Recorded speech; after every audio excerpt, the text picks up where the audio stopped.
சரியான லேட்டு 11 ஆயிடுச்சு. மெடிக்கல் 2வது மெடிக்கல் போகுது. ஒரு மெடிக்கலு நாக்கடையிலையும் பார்த்துட்டு வந்துட்டேன்.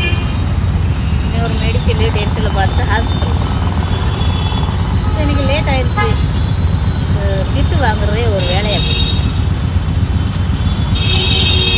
டெய்லி இதவே சொல்லிக்கிட்டு இருந்தால் அவங்களும் என்ன கொஞ்சம் இது பண்ணுவாரு, அவங்க இதே வேலையாக போச்சா அப்படின்னு. என்ன பண்ணுறது, கிட்டு வாங்கிட்டு இப்படியே பொழுத கட்டு வந்தேன். போய்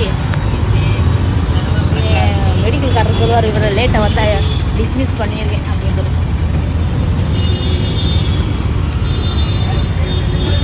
பேச்சை கேட்கும் என்ன பண்ணுறது. ஆட்டாக்காக 10 ரூபாய் தேடி 10 ரூபா கொடுக்கணும். எதுக்கு 10 ரூபா கொடுத்து இருக்கும்.